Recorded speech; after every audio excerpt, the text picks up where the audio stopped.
Welcome to Making Connections, a WMMT series on diversifying our future.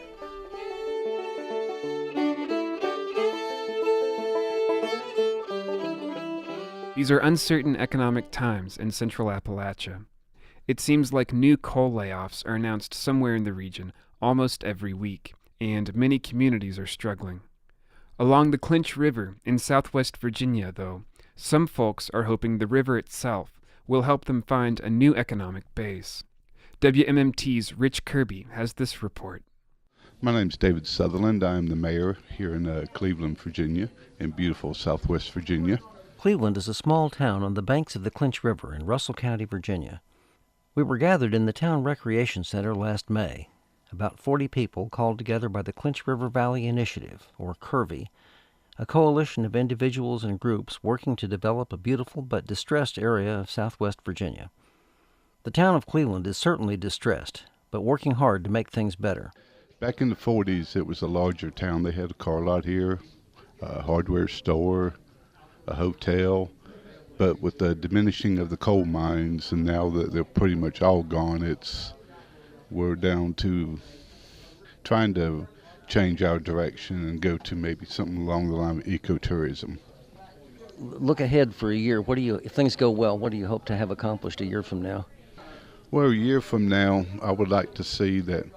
I think if we get the state park in, it will be a real big help to get people from not only southwest Virginia, but all the way around over here to enjoy the river, enjoy the trails that we have that we're going to be offering here in Cleveland, as well as the ones that have been put in St. Paul and the ATV trails in St. Paul. So we're hoping that we'll all be able to work together along the Clinch for everybody to benefit from this. Cleveland had applied to the federal government for a community development grant. We had come to town to hear what folks planned to do if the grant came through. Much of the work behind the application came from Todd Christensen of the State Department of Housing and Community Development. Part of his job is deciding where an investment of public money would make the most sense, and he liked what he saw in Cleveland. Cleveland's traditionally been a coal mining oriented and timbering-related community, and it's gone into a great decline. There's a real need they've lost a very substantial amount of their population, and they've lost most of their downtown businesses. There's a number of abandoned commercial buildings along the Clinch River that have been flooded.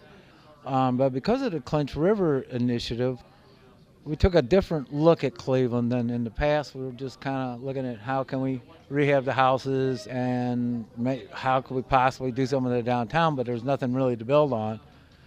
But looking at it from the Clinch River, all of a sudden, when a group of us from the Clinch River Initiative came and walked around town, said, oh my God, this isn't a blighting commercial area. It's a mile-long riverfront. There's a mile riverfront in this town. And it's just so it's like looking at one of those pictures where if you look at it one way, it's two vases, or you look at it another way, it's two women. Well, we're looking at Cleveland from the building aspect, and everybody was trying to just frustrated in what we could do. But when you looked at it from the Clinch River, all of a sudden, this is a town with enormous potential and enormous assets. And the biggest asset is the people here are really dedicated to the future. Instead of living in the past or bemoaning the fate of the community, they're energized. They had an election a couple years ago where a very progressive group of people got together. They cleaned up the river. Instead of asking somebody else for help, they did it themselves, which impressed people from the outside, and I know me especially. And when you see a community that shows by example that they want to do something with their community, it makes a huge difference in attracting investment from the outside.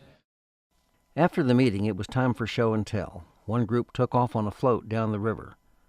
Another group took a walking tour of town, led by the town clerk, Kathy Johnson, and Debbie Milton of the Cumberland Plateau Planning District.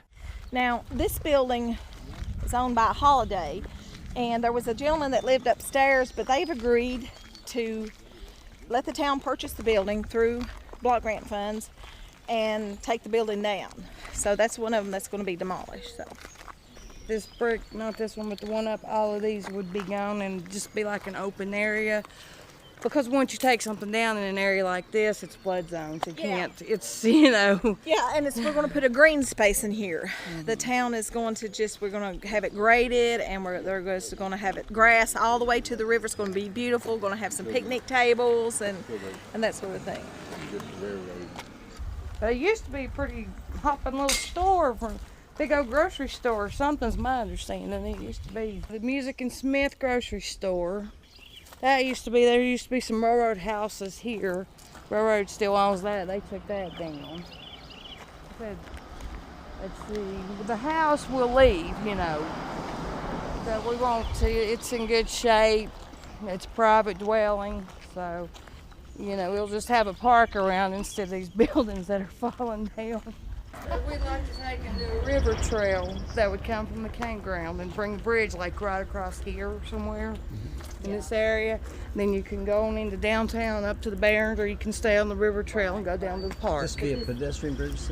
Just a little crossing, yeah. They could traffic launch here and things. Like I said, it's a really nice access down to the river in this area. There aren't many towns that have a river running right in the middle of it. So. Yeah. In June came the news everyone was waiting for. The Community Development Grant was approved. This week we visited Town Clerk Kathy Johnson to see how things look today. You know, to be honest, we had a lot of negativity. You know, you guys, you're wasting your time. You're not going to get the funding. But now that we've gotten the funding, there's a lot more, you know, response from the community. People are starting to get excited. So, you know, we hope that that'll carry on, and maybe we can get some more volunteers. You know, we've got the Cleveland Tourism Committee. We've cleaned up the creek here, you know, parts of the creek. We got like 1,400 pounds of trash out of just a quarter-mile section of our creek one day. I couldn't believe it. It's crazy. So, but the more people we can get to help, the better off we're going to be. So, you know, it is a beautiful little place. It just needs some work. So, Cleveland's project will create a riverfront park, build trails, and fund low-interest loans for new businesses. Kathy Johnson sees it as part of a regional effort which includes the plan for a Clinch River State Park. The park, which has been approved but not yet funded, would be a linear park with units in a number of communities up and down the river. You know, especially if we get the state park, this is going to be a great place to come, you know, hiking, biking, camping, the whole 9 yards. The whole thing is we'd like to start in Tazewell and go all the way to the state line, that you could stop in every little town, you know, and do a 2-week vacation and see something different every day.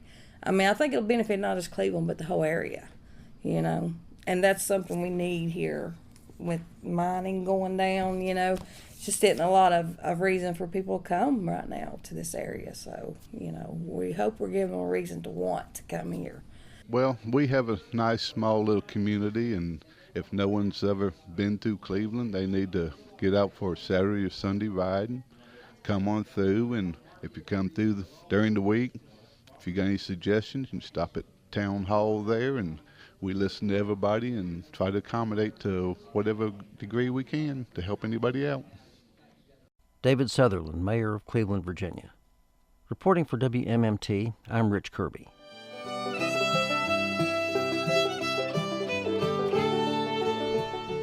Making Connections is brought to you by WMMT Mountain Community Radio. Find out more at makingconnectionsnews.org.